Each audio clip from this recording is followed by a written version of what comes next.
Yan, magandang gabi uli sa ating lahat at mga giliw kong sumusubaybay. Welcome sa ating usapang Biblia. Ngayon ay November 8, araw ng Wednesday at isang malamig na gabi. Ayan. So, I hope na nasa mabuting kalagayan kayo, Okay, so ang ating pag-uusapan ngayon ito nga tungkol dito sa sa unveiling the truth, exposing misconception about tithes and offerings. Yan.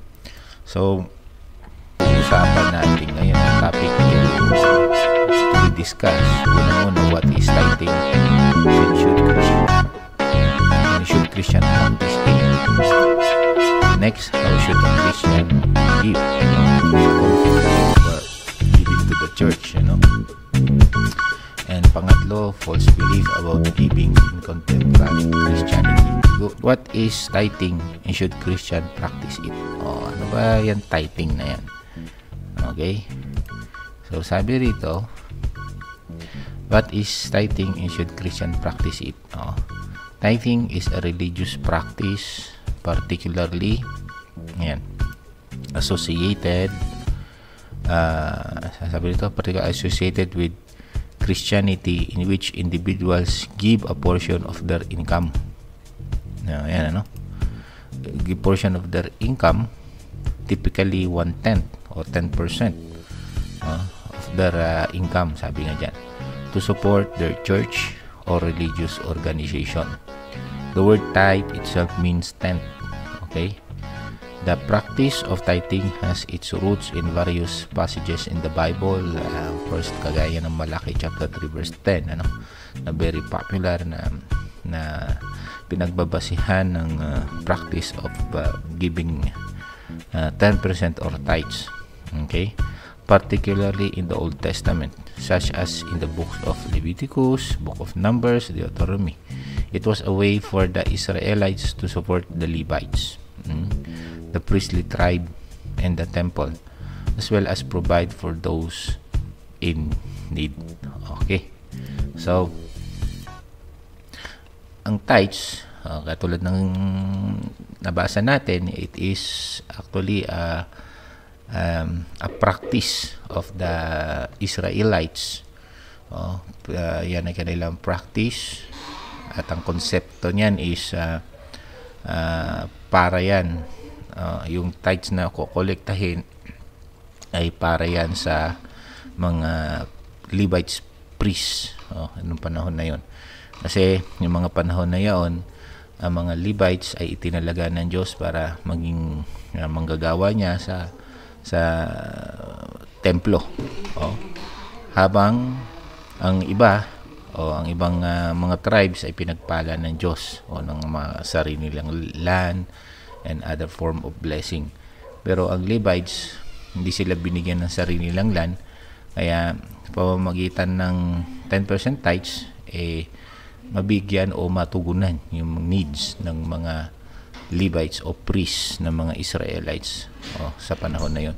So yan yung concept ng tithes in the Old Testament. It is a common practice ng Israelites.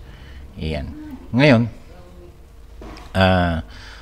ang tithes, it is not a commandment to the Christian. It is commanded to the Christian. Tatandaan natin yan because the Bible teaches that Christians are not under the law, but under the law of Christ. When we talk about law in the Bible, ay may dalawa, in general, may dalawang klaseng law na tinutumbok ang Biblia. Okay, yan yung Mosaic law at yung tinatawag na Christ law. Ayan, So, yung Mosaic law, commonly ay makikita natin yan sa Old Testament. Lahat ng mga commandments na itinuro o idinaan kay Moses, yan yung sakop ng Mosaic law. Ayan. Ngayon, itong Mosaic law, it is not for the Christian today. Hindi yan para sa mga Christian. It is for the mga naunang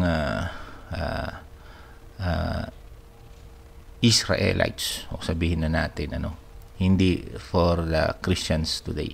So, tingnan natin yung mga ilang talata na magbibigay o nagtuturo na ganyan nga, na pinaliliwanag na tayo mga Kristiyano ngayon ay hindi under the law. Meaning to say, yung mga practice na kagaya niya ng pagbibigay ng ikapo ng mga Israel, ay hindi natin i-practice ngayon because hindi yan para sa atin. Let's go to the scripture. Ayan, tingnan natin tingnan natin muna yung Matthew chapter 5. Ang sana may turo si Jesus dito in regards the law. Of course, yung law na yan is pertaining to the Mosaic law. So, sabi dito ni Jesus Christ in Matthew 5:17. Okay. Huwag ninyong akalaing naparito ako upang ipawalang bisa ang kautusan at ang mga propeta. Naparito ako hindi upang ipawalang bisa ang mga yaon, kundi upang tuparin. So, sabi niya na ang hindi nagtuturo si Jesus na baliwala ang kautusan. Mabisa yon at dapat sundin yon. Pero mayroon ditong kondisyon. Sabi rito, naparito ko hindi upang ipawalang bisa mga iyon, kundi upang tuparin. Naparito daw siya upang tuparin. Tuloy natin sa verse 18. Tandaan ninyo, maglalaho ang langit at ang lupa, ngunit ni isang tuldok o kudlit man ng kautusan ay di mawawalan ng bisa. Ito yung kondisyon hanggat hindi natutupad ang lahat. So, yung bisa ng kautusan, mananatili yung bisa niyan hanggat hindi natutupad, ang sabi rito, ang lahat. At sino ang tutupad ng lahat na tungkol doon sa kautusan? Si Kristo, sabi niya rito, naparito ako, hindi upang pawalang bisa ang mga iyon o yung kautusan, kundi upang tuparin. Okay? So, sinasabi rito na ang kautusan ay hindi mawawalan ng bisa yan hanggat hindi natutupad ang lahat. At sino ang tutupad? Sabi niya, siyang tutupad, kaya siya naparito. Okay? Ngayon, kapag natupad na ang kautusan, makikita natin dito, mawawalan ng bisa ang kautusan. So, by the way, yung kautusan sinasabi rito ni Jesus, gaya na sinabi kanina, ay yung old law. Usually pertains to the Mosaic law. Ngayon, tingnan natin. Sabi ng I think that is punta muna tayo sa Galatians chapter 4. Galatians chapter 4. Ngayon sabi ni Jesus dito sa ng Biblia sa Galatians chapter 4 verse 4, natupad na yung kautusan. Dito ayon sa Galatians chapter 4 verse 4, sabi rito, Ngunit nang sumapit ang tamang panahon, isinugo ng Diyos ang kanyang anak na isinilang ng isang babae at namuhay sa ilalim ng kautusan. Verse 5, upang palayain ang mga nasa ilalim ng kautusan, sa gayon tayo maituturing ng mga anak ng Diyos. Yan. So, si Jesus, pumarito siya sa lupa upang tuparin yung kautusan. At bakit niya tutuparin? Upang palayain ang mga nasa ilalim ng kautusan. So, nakikita natin, si Jesus, pinalaya na ang mga mananampalataya, no? Sa pamamagitan ni Jesus. At ang tanong, natupad na ba ni Jesus? Nagawa na ba niyang matupad? Tingnan natin naman yung sabi to Romans 10 verse 4, sapagkat si Kristo ang kaganapan ng kautusan. Sa ibang translation yan, Jesus Christ is the fulfillment of the law. Ayan. So, napulpil na Jesus. So, nakikita natin mga kapatid, ang tithes ay bahagi ng tinatawag na Mosaic law. Bahagi yan ng tinatawag na Mosaic law. Under the old law yun, yung Mosaic, yung tithes. Sabi natupad na ni Jesus ang kautusan at ang purpose upang palayain ang mga mananampalataya sa ilalim ng kautusan. So, malinaw yun. So, ibig sabihin, hindi na tayo sakop ng 10% tithes. Klarong-klaro yun, mga kapatid. Kaya kung ipapractice pa natin ang tithes, ipapapractice natin yan, ibig sabihin, hindi naiintindihan ang turo ng Biblia na pinalaya tayo dyan Bakit kailangan pa nating i-practice kung pinalaya ka dyan? Sabi nga ni Jesus, may bisa yun. Pero hanggang kailan lang ang bisa? Kapag natupad na ang lahat. At natupad na ni Jesus. Si Jesus ang kaganapan ng kautusan. Ngayon, talaga bang wala ng bisa ang kautusan kapag natupad na? Tignan natin yung paliwanag pa ng Biblia, punta naman po tayo rito sa Hebrews chapter 8. Ito po ang sabi, Hebrews chapter 8:13. Nang sabihin ng Diyos, nang sabihin ng Diyos ang tungkol sa bagong tipan, ay pinawalang bisa na niya ang una, at anumang nawawalan ng bisa at naluluma ay malapit ng mawala. So, kitang-kita natin, may bago daw kautusan. Bakit? Kasi may tumupad na dun sa lumang kautusan at si Jesus yung nakatupad nun. Ngayon, kapag dumating na ang bago, wala na bisa ang luma. Remember, may sinabi si Yesu Cristo sa John chapter 13, verse 34, kung di ako nagkakamali. Turo ni Yesu Cristo, binibigay ko sa inyo ngayon ang bagong kautusan. Ano ba yun? John chapter 13.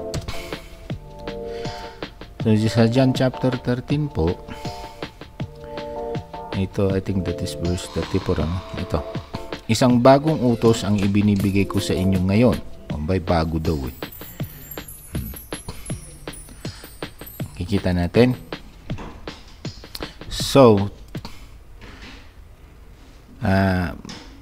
kaya yung 10% nawala na po ng bisa yan. Ngayon may bago na. Ngayon ang bago, of course, unang-una, ibigin mo ang Diyos ng buong puso, buong isip, kaluluwa. Pangalawa, ay ibigin mo ang iyong kapwa, kung paanong inibig ko kayo. Actually, yung makikita natin diyan na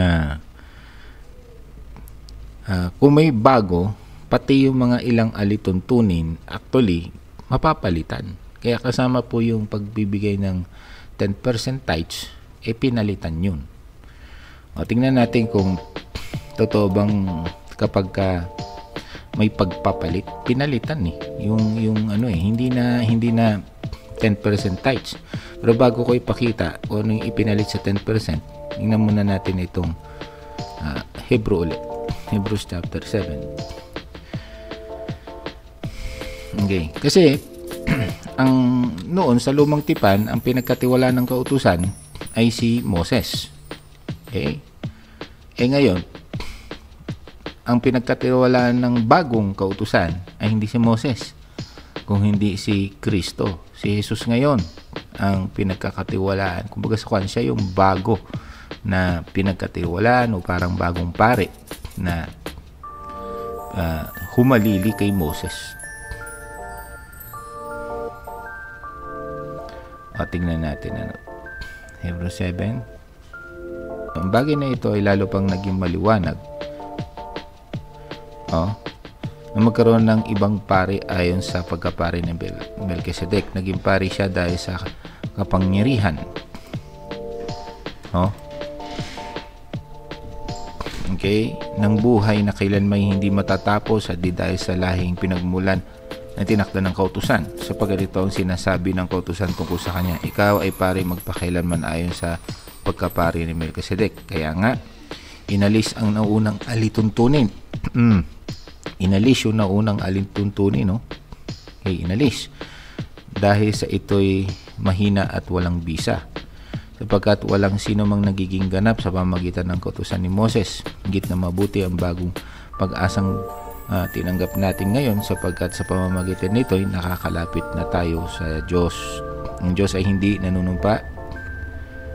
Ang Diyos ay hindi nanumpa ng gawin niyang pare ang iba, ngunit nanumpa siya ng gawin niyang pare si Jesus, ayon sa sinasabi niya. Ayan. Dahil sa pagkakaibang ito, si Jesus ang siyang katiyakan na mas mabuting tipan. So, mas better nga yung ipinalit sa 10%. Titingnan natin mamaya kung ano yung mas ipinalit. At mas mainam yun kaysa sa dati. Bukod dito, kailangan noon, maraming pare, bla bla, verse 24.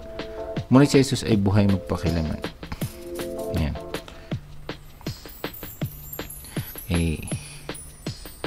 So yan, makita natin tungkol sa pagkapari ni Hesus Kristo ang tinuturo dito.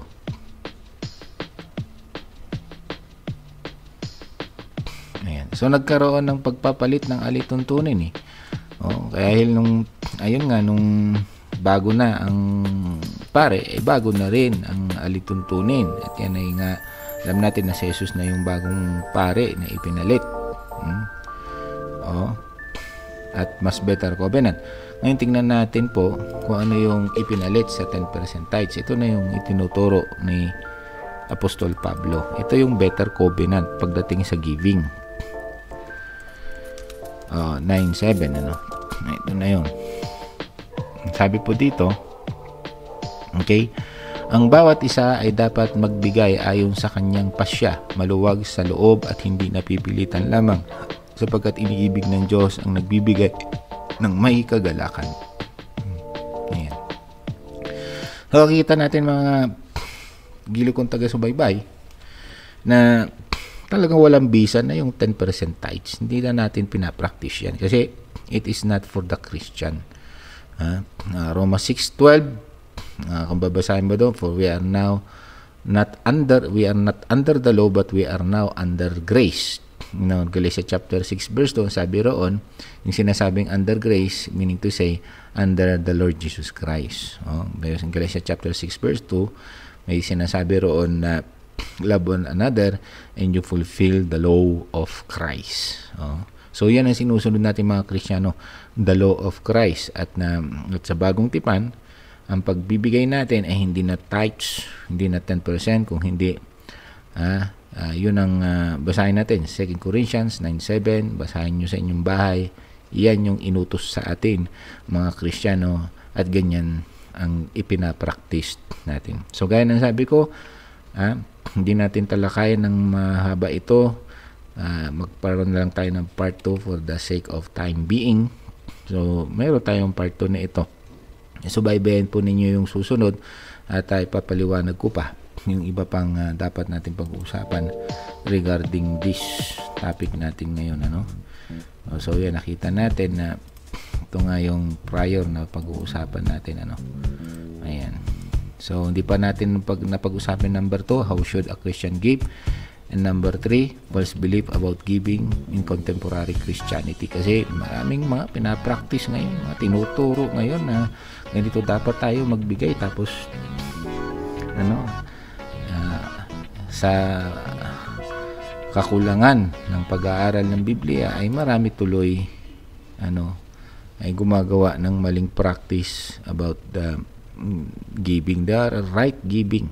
May tamang pagbibigay na itinuturo ang Biblia para sa mga Kristiyano. So, dyan po tayo magtatapos, ayan. So, again, kita-kits po tayo sa susunod,